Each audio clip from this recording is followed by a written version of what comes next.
Muy buenas hermanos, amigos que me ven. Hoy tenemos un mensaje muy interesante. Como verán en el fondo, vamos a hablar de el concepto de ser iglesia. Un tema muy interesante, ¿verdad? Así que vamos a ver por qué somos iglesia. Tristemente, los evangélicos hemos heredado una tradición de la Iglesia Católica, Apostólica y Romana. Cuando llegamos a un edificio donde supuestamente está Dios encerrado en una Eucaristía, nos presignamos y creemos que Dios habita dentro de ese edificio. Vamos a ir a través de la historia a analizar el concepto de Dios en su relación con los seres humanos, su presencia y el concepto de templo, tabernáculo e iglesia. Así que hoy vamos a abordar este interesante tema. Lo vamos a hacer visualmente para que ustedes puedan tener una idea mejor de la enseñanza que queremos dar. El concepto de ser iglesia. ¿Saben ustedes que en el Antiguo Testamento encontramos que Dios se manifestó en varias formas? Por ejemplo, allá tenemos el caso de que cuando Dios se le reveló a Moisés, lo hizo en la zarza ardiente, en el desierto de Hebrón, donde Moisés pastoreaba las ovejas de su suegro Jetro. Y allí, en una zarza, Dios le habló para que fuera a liberar a su pueblo.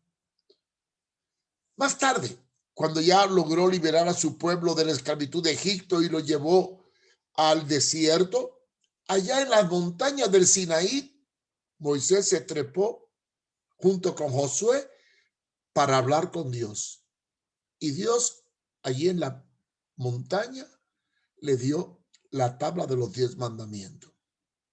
Por lo tanto, esta fue la primera vez en que Dios se manifestó. Se manifestó de forma palpable a personas que llamó para un fin determinado. Ya vemos antes, ¿verdad? En el llamamiento de Abraham, en el capítulo 12 de Génesis, cómo Dios también le habló a Abraham, quizás en medio del campo o en la ciudad donde vivía en Ur de los Caldeos, para que dejara su tierra y su parentela. En este tiempo, Dios no habitaba en ningún edificio. Dios estaba allí, donde estaba el hombre y donde Dios quería tratar con el hombre. Pero, ¿qué ocurrió después? Tiempo después, cuando quería regular la conducta del hombre y revelar su pecado. Fue entonces que en el Antiguo Testamento la presencia de Dios se limitó a un tabernáculo al cual le dio la medida a Moisés para que mientras vagaban por el desierto, más de 40 años, adoraran su presencia de una forma limitada y encerrada, haciendo conciencia del pecado. Y entonces aparece el tabernáculo. ¿Qué era el tabernáculo? Era una carpa, o sea, una tienda de campaña muy grande, dividida en 3 partes: el atrio, el lugar santo y el lugar santísimo. Siempre era ubicada en medio de la peregrinación. Alrededor de ella se instalaban las tribus. Y por el atrio, vamos a indicarlo aquí con esta barrita, la ven ahí, que entraba al lugar, al atrio donde estaba el altar del sacrificio, donde iban a depositar el cordero para hacer el sacrificio por expiación de los pecados, tantos de las personas como del pueblo. El atrio se encontraba dividido en 2 partes. Al entrar al atrio estaba el altar, que era donde se sacrificaba el animal que llevaban, ya sea el cordero o el palomino. Y más adelante estaba la fuente o el lavacro, donde se lavaba el sumo sacerdote para entonces entrar al tabernáculo. El tabernáculo era donde estaba la presencia de Dios, la Shekhinah, la gloria de Dios. Para entender un poco mejor, veamos el tabernáculo por dentro. Se dividía en dos partes. El lugar santo, donde habían tres objetos: la mesa de los panes, el candelabro y la mesa del incienso, frente al velo, detrás del cual estaba el arca del pacto, que tenía dentro la tabla, la vara de Aarón y un poco del maná. Este lugar era donde Dios limitaba su presencia y solo podría entrar el sacerdote una vez al año para hacer sacrificio por los pecados del pueblo. Así que Dios limitó su presencia a un tabernáculo para hacer conciencia del pecado. Y es más, cuando oraban, tenían que cubrirse la cabeza con el talit y tenían que ir humillados delante de Dios. Dios limitó su presencia a un tabernáculo para hacerles entender el concepto del pecado. Pero después, cuando pasó la época del desierto y llegaron a establecerse en la tierra prometida y ya conquistaron Jerusalén, entonces vemos que el tabernáculo dejó de existir para que entonces se sustituyera por una casa dedicada a Jehová. Primera de Crónicas 6:32, David le dejó los planos y el diseño a su hijo Salomón para que éste edificara casa para Jehová. Dice Primera de Crónicas 6:32, los cuales servían delante de la tienda del tabernáculo de reunión en el canto hasta que Salomón edificó la casa de Jehová en Jerusalén. Después estuvieron en sus ministerios según sus costumbres. La casa de Jehová, que después le llamaron el templo de Salomón, fue construido como sustituto del tabernáculo y era un edificio fijo, pero que consistía siempre de las tres partes: el atrio, el lugar santo y el lugar santísimo, dividido por un velo. Pero, ¿por qué se le llamó a la casa de Jehová el templo? Bueno, vamos a ir un poquito más adelante. Dentro de la casa de Jehová o del templo estaba el arca del pacto, que fue llevada cuando ya el templo fue hecho del tabernáculo al lugar santísimo. Pero fíjense bien, las costumbres del mundo pagano antes de esta época edificaban templos a sus dioses.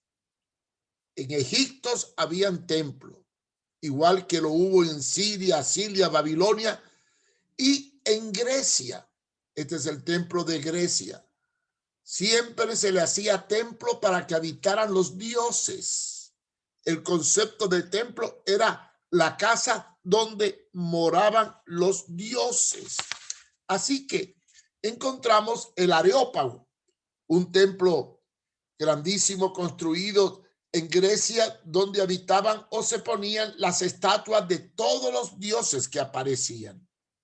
De manera que el concepto de templo no era el concepto correcto que le dio Dios o David y Salomón a la casa que construyó. Pero la influencia pagana hizo que convirtieran la casa de Jehová en el templo de Salomón. Ahora bien, nosotros tenemos que entrar un poco al sentido bíblico de la palabra. El templo era un lugar donde habitaba Dios, pero cuando aparece Jesucristo y funda la iglesia, ¿cuál es el sentido bíblico de la iglesia? ¿Será un templo o un tabernáculo? ¿Qué es la iglesia? Si nosotros vamos más adelante de la enseñanza, el sentido bíblico de templo e iglesia en el Nuevo Testamento no es el mismo. La iglesia no es un templo en el sentido material, ni la iglesia es un edificio en el sentido material. el concepto de llamar la iglesia a un edificio es una aberración. Vamos a ver la definición de iglesia.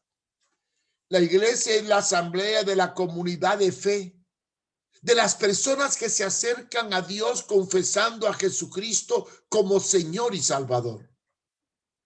De manera que la palabra española iglesia es una transliteralización del griego eclesia, que literalmente quiere decir asamblea o la comunidad convocada, no un edificio. Entonces, la iglesia, el uso dominante en el Nuevo Testamento para decir iglesia, describe una asamblea de compañía de cristianos que se unen para formar, primero, el cuerpo total de los cristianos, porque la iglesia es un cuerpo. Segundo, es una iglesia local integrada por un grupo de cristianos que se reúnen para adorar y compartir unos con otros las enseñanzas de Jesucristo. Y el hecho de ser iglesia es, tercero, es la unidad de muchas iglesias en una región para formar un distrito. Otros términos que se vinculan al concepto de iglesia son la casa espiritual, el linaje escogido y el pueblo de Dios. ¿Dónde se reunía la iglesia primitiva? En las casas se enseñaba, se doctrinaba, y en las calles predicaban y proclamaban el evangelio de Jesucristo. De manera que el concepto de iglesia como edificio no existía. Los cristianos se reunían en cuevas, se reunían en casas, en plazas, en calles y muchas veces entraban en la sinagoga para predicar. Vamos a analizar el concepto de los templos o de las iglesias o de los edificios de culto de las tres religiones monoteístas, como es el judaísmo, el cristianismo y el islamismo.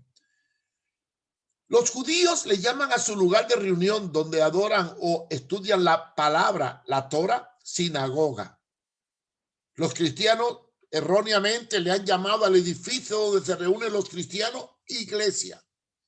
Y los musulmanes le llaman al edificio donde se reúnen para adorar a su Dios o Alá, la mezquita. Ahora bien, la pregunta es, ¿dónde está Dios ahora? ¿Dónde está Dios ahora? Pues Dios está en todas partes.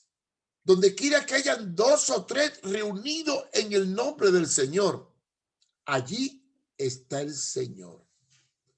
Por lo tanto, donde estén dos o tres reunidos en mi nombre, allí estoy yo en medio de ellos. Mateo 18:20. Y este es el principio sólido de la palabra. De manera que no importa el edificio ni el lugar, ya sea en una casa, en un porche, debajo de una mata de mango, ya sea al aire libre, ya sea en un edificio alquilado o en un edificio construido, la iglesia se reúne donde hayan dos o tres en el nombre de Jesucristo. De manera que es una aberración llamarla edificio iglesia. El edificio es un salón. Es el medio donde nos reunimos para protegernos de la lluvia, del frío, para estar más cómodo. Pero Dios no habita allí. Recordemos aquel pasaje cuando el apóstol Pablo visita Atenas y va al Areópago, al templo de los dioses, y encontró muchas estatuas y entre ellas una vacía que decía al Dios desconocido. ¿Qué hizo Pablo entonces? Se acercó a esa estatua, la miró, la tomó y entonces fue cuando el apóstol Pablo dijo que el Dios que él predica no habita en templo por manos de hombre. Si bien el Altísimo no habita en estos templos hechos por mano de hombre, como los profetas dicen. Y entonces aprovechó el monumento vacío al Dios desconocido para proclamar la grandeza de Jesucristo. Por eso dice la palabra en 1 Corintios 6, del 19 al 20. ¿O ignoráis que vuestro cuerpo es el templo del Espíritu Santo, el cual está en vosotros, el cual tenéis de Dios y que no sois vuestro? Porque habéis sido comprado, aleluya, qué lindo esto, comprado por precio. Glorificad pues a Dios en vuestros cuerpos y en vuestros espíritus, los cuales son de Dios. De manera que ahora el templo somos nosotros, donde habita el Espíritu de Dios. Noten que cuando Jesucristo muere, el velo del templo se rasgó. Ya la separación entre Dios y los hombres quedó anulada. Por lo tanto, ya no hace falta ir a un tabernáculo y a una casa determinada donde habita Dios. Dios habita en nosotros. Entonces, el edificio que nosotros le llamamos iglesia se puede usar para comer, para dar de comer a los necesitados. Es absurdo tener un edificio solamente para reunirnos en la noche y en el día estar cerrado. No, este edificio se puede usar para dar de comer a los necesitados.